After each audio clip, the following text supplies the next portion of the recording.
As a sports fan, I have to confess. Sometimes the game gets kind of boring.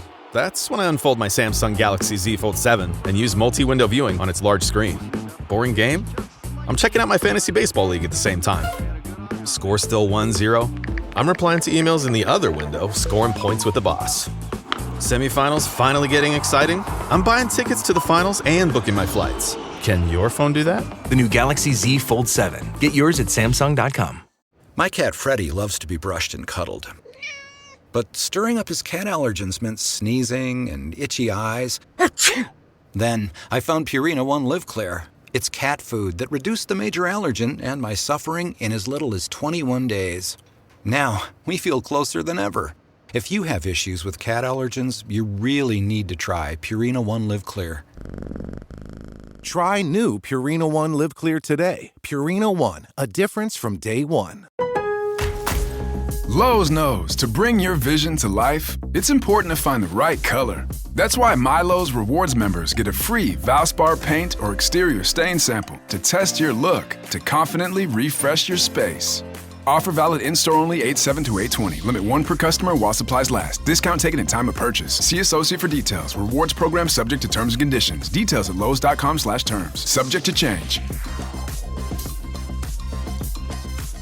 Mint is still $15 a month for premium wireless. And if you haven't made the switch yet, here are 15 reasons why you should. 1, it's $15 a month. 2, seriously, it's $15 a month. 3, no big contracts. 4, I use it. 5, my mom uses it. Are you playing me off? That's what's happening, right? Okay, give it a try at mintmobile.com/switch. Upfront payment of $45 for 3-month plan, $15 per month equivalent required. New customer offer first 3 months only. Then full price plan options available. Taxes and fees extra. See mintmobile.com. This episode is sponsored by Friskies, who would like to tell your cats hi. Now, if that didn't get your cat's attention, there is one thing that always does the trick. Just pour some Friskies crunchy food in the bowl and you'll hear those paws come running. Works every time. With so many Friskies choices, you can always bring your cats running from their secret napping spots. There's always more to explore. See for yourself at friskies.com or visit your local store.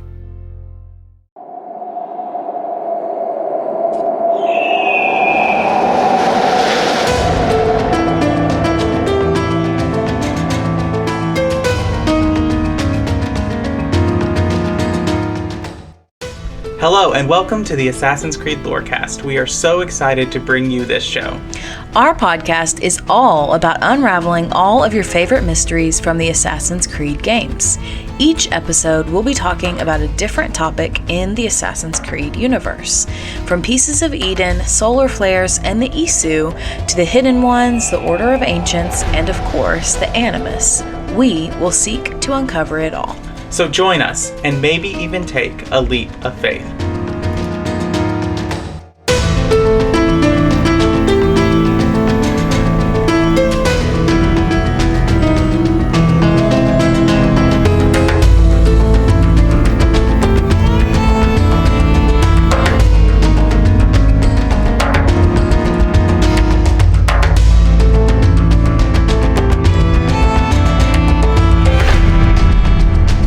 Hello and welcome to the Assassin's Creed Lorecast. My name is Shelby. You also know me as She-Cup.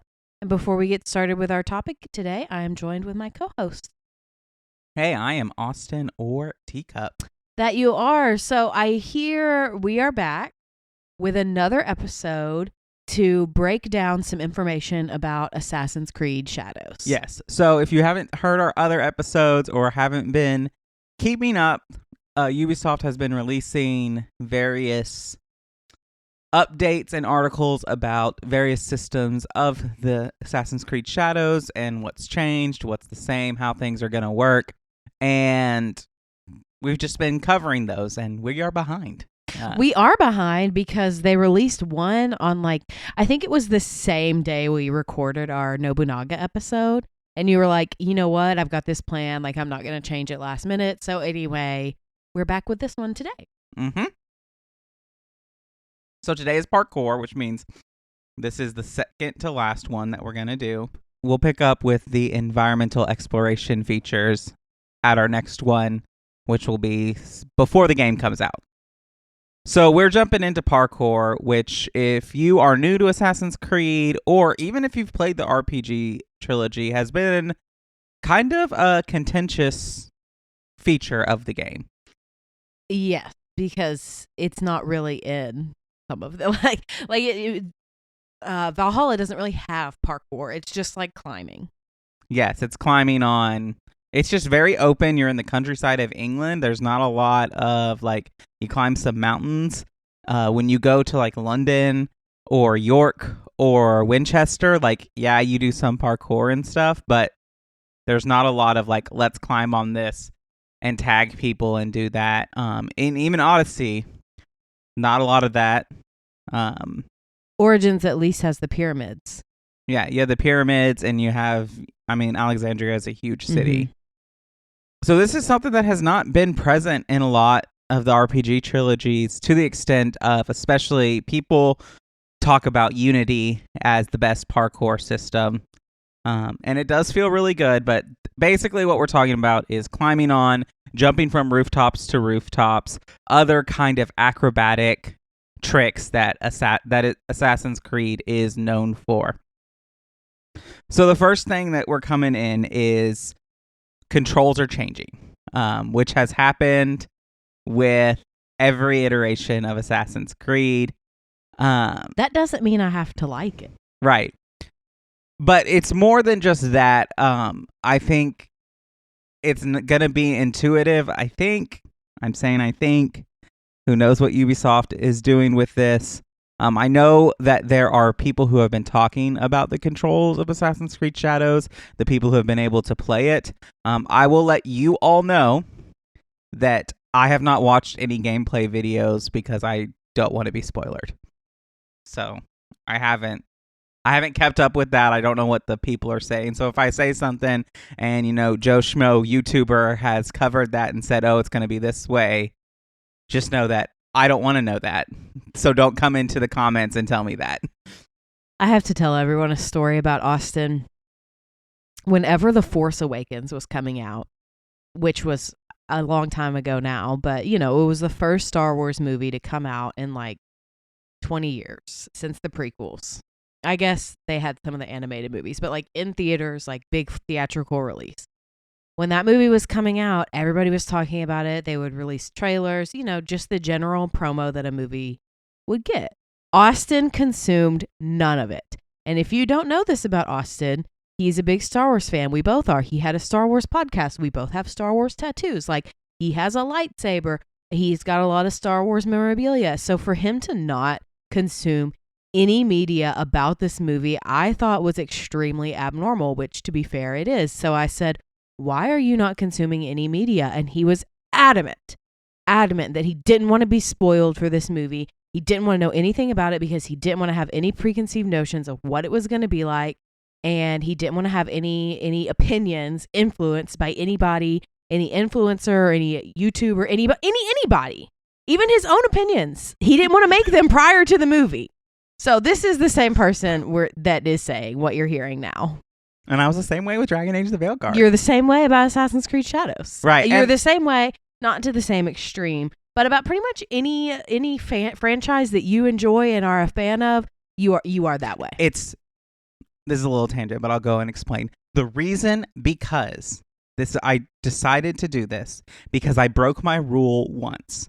And I consumed every piece of media and YouTube video and whatever after The Force Awakens happened. And I watched all these theories and all this stuff going into The Last Jedi. And I'll let you all form your own opinions about The Last Jedi. But just go listen to the Holocron Histories episodes with me on it. And you'll quickly find my opinion on the sequel trilogy is not good. And that's the only time that I have not abided by my rule. And I was sorely disappointed. So I have held fast that, the data, the evidence supports me doing that. Well, I think it's time to get back to Assassin's Creed. Yeah. So that being said, if a YouTuber has proven something that I've said, hey, it's actually going to be this way, I'm just going off what Ubisoft has released. Please don't at me with YouTube videos or this person said this, because I don't want to know. So input mapping changes from previous titles. Ubisoft noted in particular that the crouch button and the dodge button are going to be switched. Now, I have not played some of the RPG trilogies recently. I've picked up Odyssey a little bit, so I will admit that my memory is a little hazy, but I think on the Xbox controller, that means that B and X are switched. Look, man, I don't know what buttons correspond to which. I just press them and they do things. Yeah, I don't know. Don't quote me on that, but I'm like 85% sure that that's the case of the button switch. But obviously, if you're on PlayStation, that's different, and if you're on PC, I don't even know what keys do what in Assassin's Creed on PC. So I'm sorry, but apparently the dodge button has been merged with the parkour down button, which used to be merged with the crouch button. So, like, you used to hit B to, like, jump down off roofs, and that would also crouch you, put you into, like, kind of sneak mode. You tracking with me? Yeah, that sounds right. Yeah. So that has been merged with the dodge button now. And the reason is Ubisoft states that this unlocks a whole bunch of new parkour maneuvers, like being able to dodge off of roofs and, like, do rolls, which we'll talk about later. But the reason that they did this, which I will say has been something that is so frustrating, especially in Origins and in Syndicate, this is to separate them from the stance switch button, which is the standing crouch prone button, so you don't accidentally jump off a building or go to the ledge of a building when you're just trying to crouch. Yeah, that is a problem. So, yeah. I am uneasy about how seamless this will work. You mean how not seamlessly it will work? Yes. Just because it's Ubisoft. Right. So that is like the controls. Everything else will feel the same. Like you'll hold a parkour button that will basically be like a sprinting button where the parkour up means you reach for the highest thing. All kinds of stuff like that. That is just a general, probably, it's probably like A. So you climb up things just like it always has been. So let's talk about the parkour essentials, which is first parkour up, this is like the main thing when you think of parkour. How fast are you going to climb a building? I mean, let's talk about Altair. Like, bro, let's get a move on. There's people shooting arrows at us. Yeah, but with Basm, at least in Mirage, there is parkour in that game, and like they clearly like designed the levels so that there were parkour routes, and he's pretty fast. So, maybe in the 20,000 games they've actually learned how to do this well. Maybe is doing a lot of work in that sentence. That is fair. So holding the parkour up button will basically make you reach for the highest point or furthest point they can. This means running up a wall to grab a handhold, jumping across a large gap between two rooftops, leaping as far as they can into the void, and hoping for the best. Staple Assassin's Creed. We all know what to do that. We have all accidentally jumped off a viewpoint instead of doing a leap of faith.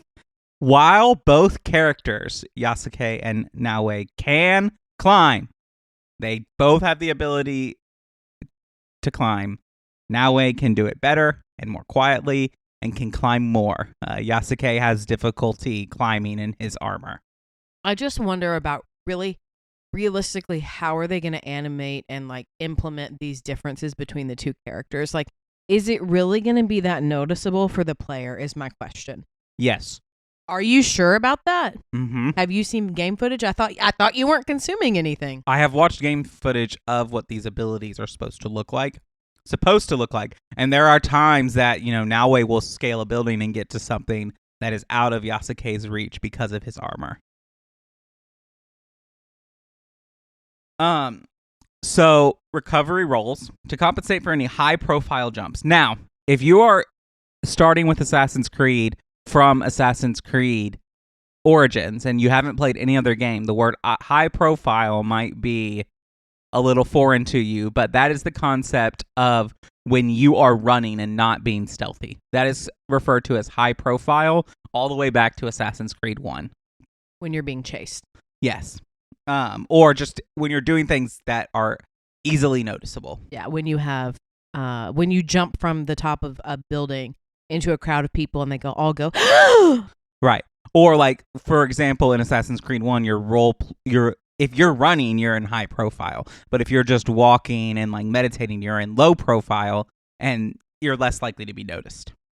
So when you jump off in high profile, this can trigger a recovery roll by pressing dodge and /parkour down when landing. So when you press it, when you land, you'll go into a roll. This allows Naoe to basically execute a landing that softens impact and reduces noise from harder landing. Yasuke will not have this ability, or if he does have this ability, it'll be noisier and less general. Or he'll have to unlock it. Yeah. Parkour down is exactly the same as before. You have a drop versus climb down. So you can drop directly from a point, probably by holding it, and that incurs if you're going to take damage or not. Or you could climb down, which you used to be able to do.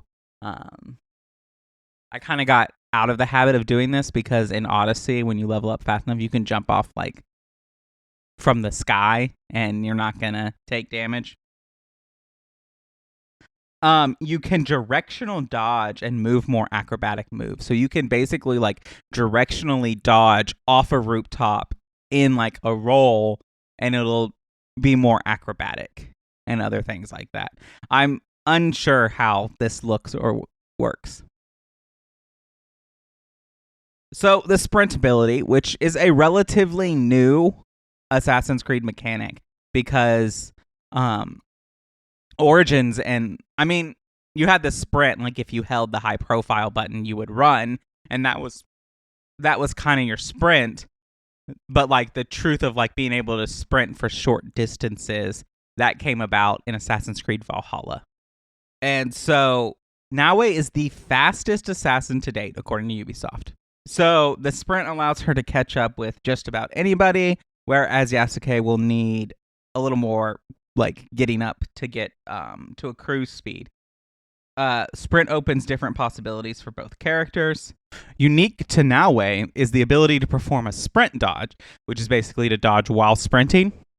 This triggers an extended dive roll that allows her to clear objects that are slightly smaller than her, fences, wooden crates, guardrails, windowsills, while avoiding incoming damage.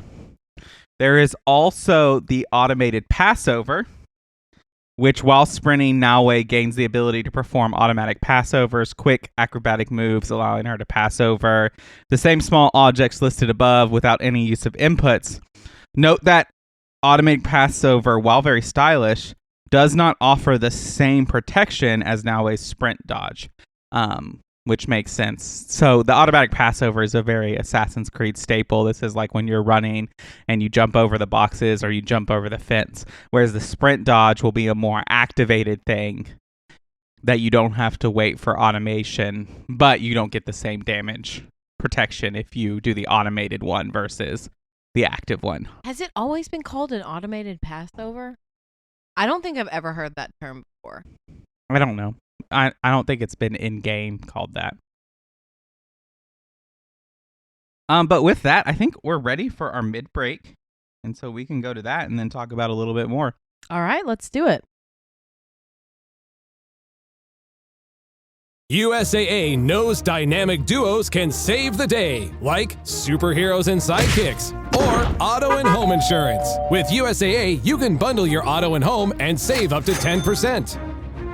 Visit USAA.com/bundle. Bundle savings are off total premium, not available in all states or in all situations. To qualify, auto policy must be active prior to property policy issue, subject to change. Restrictions apply. Membership eligibility and product restrictions apply and are subject to change. USAA means United Services Automobile Association and its affiliates, San Antonio, Texas. Raise the rudders! Raise the sails! Raise the sails! Captain, an unidentified ship is approaching. Over. Roger. Wait, is that An enterprise sales solution? Reach sales professionals, not professional sailors. With LinkedIn ads, you can target the right people by industry, job title, and more. We'll even give you a $100 credit on your next campaign. Get started today at linkedin.com/results. Terms and conditions apply. Hey, it's Paris. You know I love sparkly things, right? Like stars. Duh. And thanks to Hilton and AutoCamp, I just slept under them. Picture me, serving looks by the fire outside my luxurious Airstream, making s'mores with the kids, while a national park is our backdrop. The great outdoors meets Hilton hospitality. That's hot. Explore all the new ways to stay at Hilton.com. Hilton for the stay. Ma cos'è? Shoot! Shoot a flying demon! Quite a carriage you got there. Where did you buy it, if you don't mind me asking? Ask all you want, Freddy. You'll never get an answer. Damn it all. Was it my eyebrows? Yes, and your face, voice, and body. What have you done? We used them. They were not ready for firing. You could have gotten us all killed. Let me see. His breath is more fatal than our cannons. Only when you two fools are shooting them. There, try it. All right, welcome to the middle of the show. This is where we talk about all of our patrons and say thank you. Thank you all so much for supporting us. We greatly appreciate it. And if you're not a patron, the best way to support this show is to leave us a rating or review so that other people can know that we're a good show to listen to. And I do have one to read today, which comes from Spotify. And this is from Robert L., who commented on our Family Feud episode and said, "Great show. Been playing AC since the first one. You're a nice company driving back and forth to work in the cold and dark Norwegian winter. Keep up the good work." Thank you so much for leaving us that awesome comment. We greatly appreciate it. And then the second to last thing I have to talk about is our Discord server. We always say it's the best place on the internet, and it is. You should definitely come join us and hang out, especially if you want to talk about Assassin's Creed Shadows and any questions or comments you have about the upcoming game. And then the last thing I want to talk about is we have not discussed the end of Assassin's Creed Mirage and the end of my playthrough on this show yet. So I did finish the game. I really liked it a lot. And I think the last episode we had, I talked about, I was like right at the very end. Like I think I had an hour or two left in the game. And I was like, I love this game. It's so great. I have no complaints, blah, blah, blah, blah. And then I finished the game and was like, okay, so I hated the ending. And like I knew, because I've played Valhalla, I knew that he had to get to where he was in Valhalla. Like I knew that he had to become a quote unquote villain, even though he's not really like I wouldn't call him a true villain in that either. But like I knew he had to get there.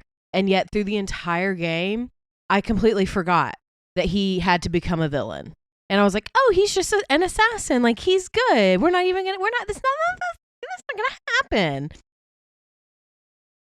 That was wrong. It happened. And so I just felt like with the ending, I kind of felt like it came out of nowhere. And yeah, he did have a few moments of doubt throughout the game where he questioned Roshan and other people. But I just felt like it could have been built up more. And I guess the conversations he has with Nihal are supposed to serve as that function. But I didn't necessarily feel like they accomplished that in the way that they should have. So it still felt out of the blue for me. And even then at the end, like he's not completely abandoning the assassins. Yeah, well, he hasn't abandoned the assassins in Valhalla. Yeah, but like, yeah, that's true. That's fair. I don't know. I just didn't feel like it felt like, okay, they wanted me to think he's become this villain who's going to like turn over to the Templars, or at least is a risk to turn over to the Templars. And I didn't necessarily feel that. Yeah, I don't think that's really what they were going for. I think it was more of a thing of like the character is gone. and it's been replaced with the Basm, the Loki, Isu that we know from Valhalla. Yeah, that's probably so. It's fair. more of like, I think it's less of like where Eivor's story is about her merging with Odin and like them becoming one cohesive unit.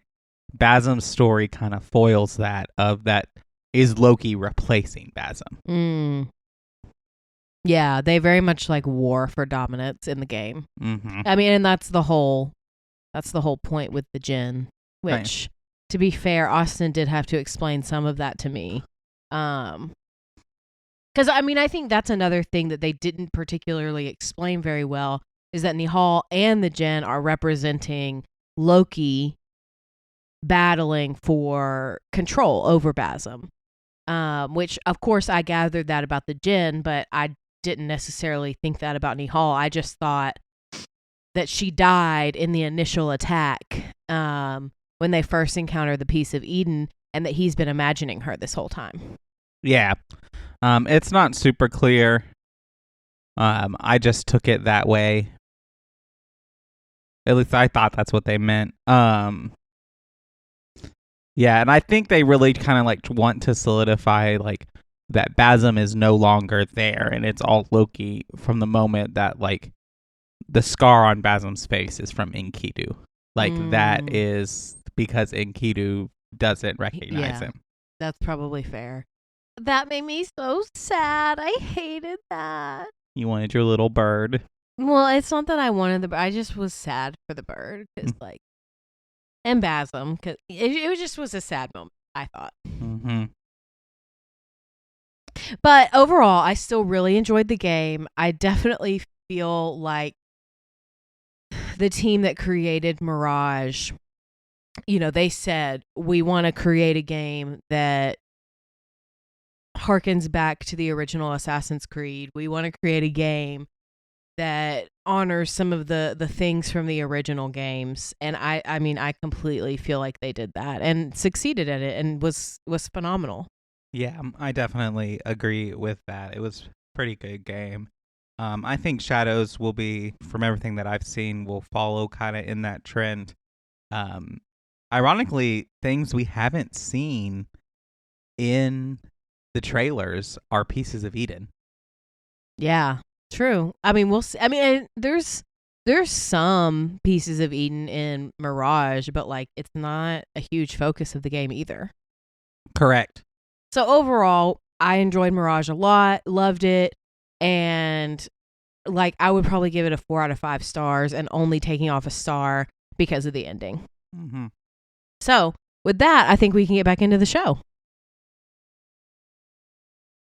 With a major selection of the looks your kiddos love, starting at just $4 in the Walmart app, a new school year means a stylish new them. Who knew? Find skater skirts and Crocs that say, I'm casual but cool.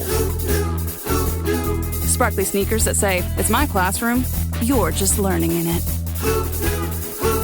And preppy polos that say, I'm the teacher's pet, even if they're mommy's menace at home. Find their favorite styles starting at just $4 in the app. The Walmart you thought you knew is now new. This episode is brought to you by Nespresso Virtuo Coffee Machines. Ready to enjoy the bold flavors of barista-quality Nespresso iced coffee at home?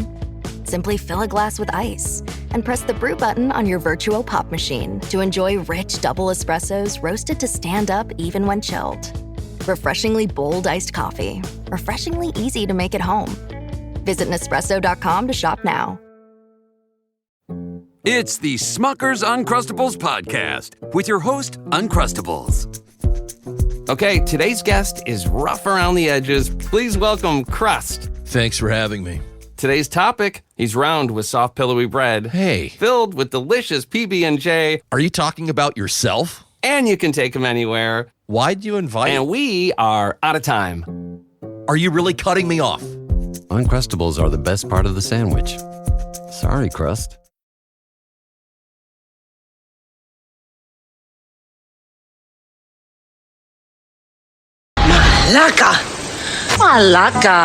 Malaka.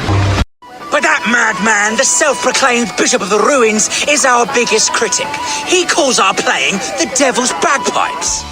I will sleep with anyone As long as they agreed to be executed in the morning. Like Xantivis. He was well satisfied with his bargain. Who is this toothsome fellow? My queen, this is, Well? It is a generous offer. But I've already pledged my life to this woman. Aya, you have chosen well. So, Yasuke, we were talking about sprinting. He will not be without his own abilities. They're just different. And so sprinting, basically, instead of jumping over things, Yasuke just bashes through them. He's going to bash his way through destructive objects, which would normally block Naoe. So doors, crates, all things like that.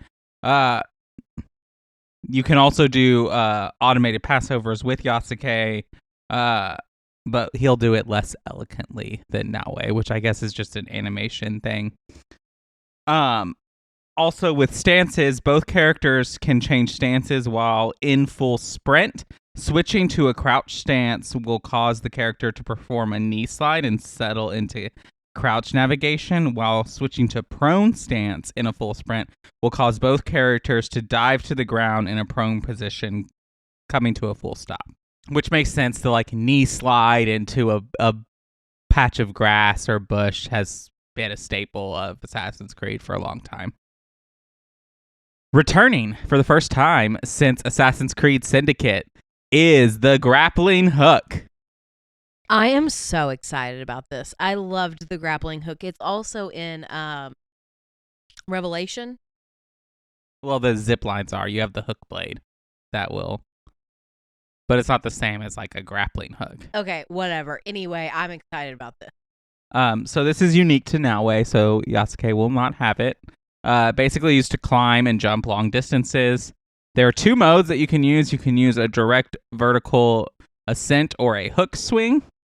So while Naoe is dangling from a grapple point, like so if she's hanging there, she can either climb up the rope to that grapple point or she can use it to swing, and she'll be able to switch between both of those. Naoe can run up an unclimbable wall, which we'll talk about a little bit later, and launch her grappling hook at the apex of that wall run to attach to a ledge that would otherwise be out of her reach. So basically she can run on a wall, throw her grappling hook to basically reach somewhere that she couldn't otherwise, which again extends her vertical capabilities far beyond Yasuke. So, advanced parkour moves. So this is where we get it into more complicated combos and other stuff. So you can stance dodge, directional dodging, which is basically like you can dodge, like if you're looking at a compass, you can dodge north, northwest, or north, northeast, east, southeast, south, southwest,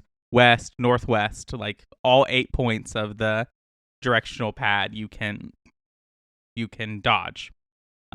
You can do that while in standing or in crouch stance, which would cover more terrain faster and avoid attacks. However, unique to Naoe because of her size and that she carries so less, when she is prone, she can like roll to the sides and roll forward and slide backwards, extending her evasive abilities. The wall eject, which I'm very happy about, is making a return.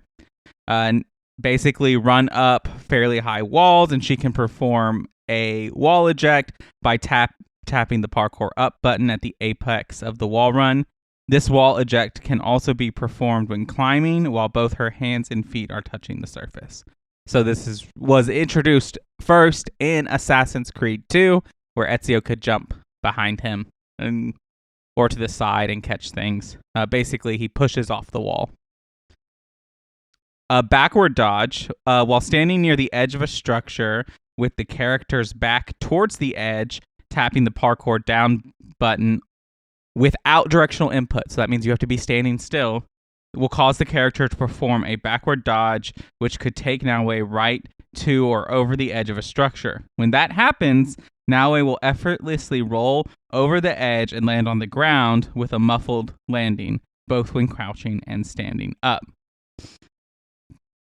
Performing any of the above parkour down transitions from a very high structure, which would cause Fall damage will result in the character holding onto that ledge and hanging there.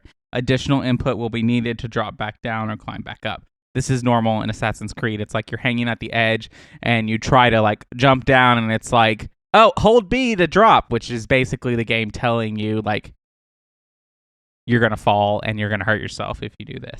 And then lastly, this is the last thing that I have to cover about parkour, is that there are unclimbable surfaces, which is like the RPG is new for the RPG trilogy. Most surfaces in all of Origins through Valhalla and Mirage are climbable. There are unclimbable surfaces in Mirage, and there are some in Odyssey, Valhalla, but most everything is climbable. Yeah, I was going to ask, do we know like how widespread the unclimbable surfaces are? Do we know if it's just like a few things similar to how Mirage will be? Or like, do we even know? Is this all we know? I assume that some fortresses, like there will be fortresses that have smoother walls that you can't reach up and climb up. And it's going to be things like that. Like places where you have to be more creative of getting in and sneaking at. And that's how Mirage is. So I would expect them, as they have always done, to build off the parkour from the previous game. Right. Like a lot of game companies start from scratch when they make a new game. Ubisoft and Assassin's Creed does not do that. They almost always build off of the previous game. Right. And I think that they will not be able to climb walls that do not have like a visible thing or nook for them to grab onto. Mm-hmm. And that makes sense. It does make sense. And there are some times like, I don't know if I have never really done like a lot of rock climbing myself.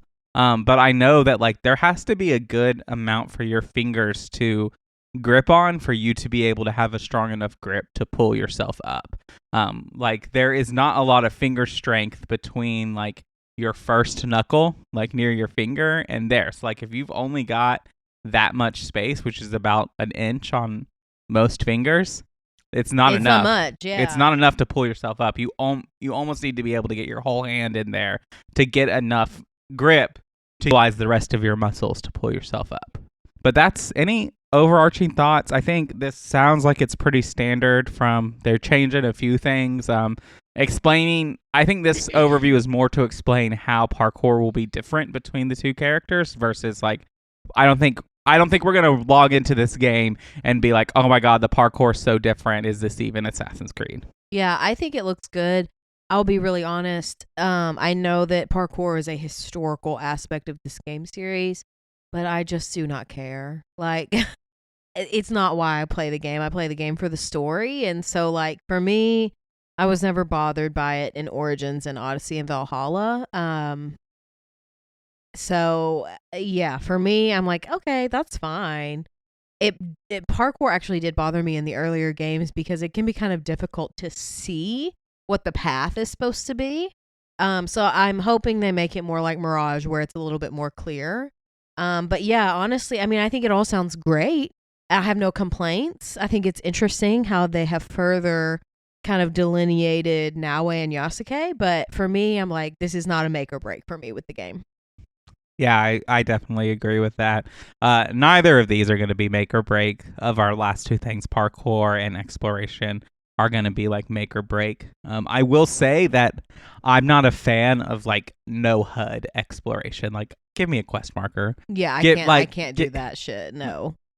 Like, I can do that, but it stops being fun after a while. Yeah, I hear that. And I do honestly think that everything they've released so far makes it sound like they've put a lot of extra work into this game that they have not done with previous entries, at least in a long time. So it feels like, to me at least, some of the common criticisms from fans have been listened to, which is rare. But, whether or not it's all just kind of lip service, I think remains to be seen with the release of the game. But everything they've said to me looks great. Right, which I hope that we're looking at a pretty bugless for Ubisoft launch. Yeah. Because they delayed it twice. I mean, we're on the week it was supposed to release. Yeah. Right now. Yeah. Well, like if you're the second or the first delay. Yeah, the first delay. Like if you're listening to this at release, it's supposed to release tomorrow. If you're listening to it on Thursday the 13th, it was supposed to release tomorrow. But they have rescheduled it to March 20th. Rescheduled it. Yeah, I mean, I think for a game that's been delayed twice, like if you can't pull off a bugless launch, you're just personally like you are in for a hell of a lot of criticism, and deservedly so, in my opinion. Especially when there are games out there who meet their original deadline with no bugs. Yes. I mean, it is true. So anyway, I think it looks great though, and I don't have any complaints so far, other than it's just annoying to be delayed twice. Yeah, but we'll see when we come talk to us on March 20th. Yeah, just like a little bit over a month away. Yep. All right, well, Austin, thank you so much for doing this research.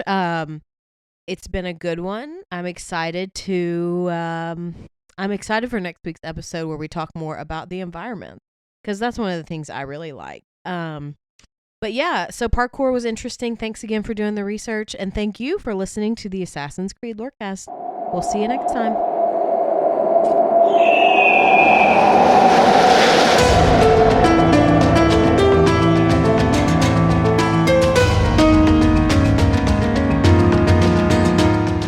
Thanks for listening to the Assassin's Creed Lorecast. You can find us on Twitter at AC Lorecast. If you have any lore questions or topics to unpack, join our Cups Podcasting and More Discord server. It's the best place on the internet. You can also support us financially through our Patreon. Find us on patreon.com/Assassin's Creed Lorecast. The Assassin's Creed Lorecast is part of the Robots Radio Network. For more information about the Robots Radio Network, join the Discord server via the link in our episode's description. If you enjoyed the show or learned something new today, please subscribe, leave us a review, and join the Patreon. And if you enjoyed our intro and outro music, make sure you give a big thank you to Pipeman Studios. Thank you, Pipeman. Thanks again for listening to the Assassin's Creed Lorecast. And always remember, Assassins, stay in the shadows to serve the light.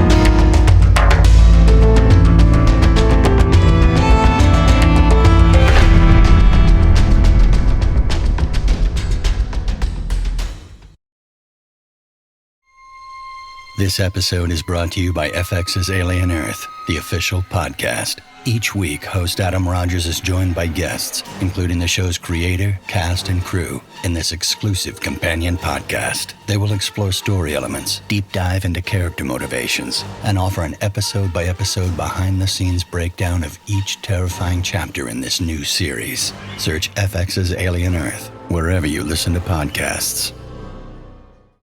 Want to live better? We got a lot of work to do. Join Chris Hemsworth in National Geographic's new Disney Plus original series, Limitless. Live Better Now. I'm diving headfirst into cutting-edge science to uncover 3 powerful secrets to living better right now. The growth that occurs through any challenging experience is really what we seek. Chris Hemsworth stars in Limitless. Live Better Now. Now streaming on Disney Plus and Hulu. It's showtime.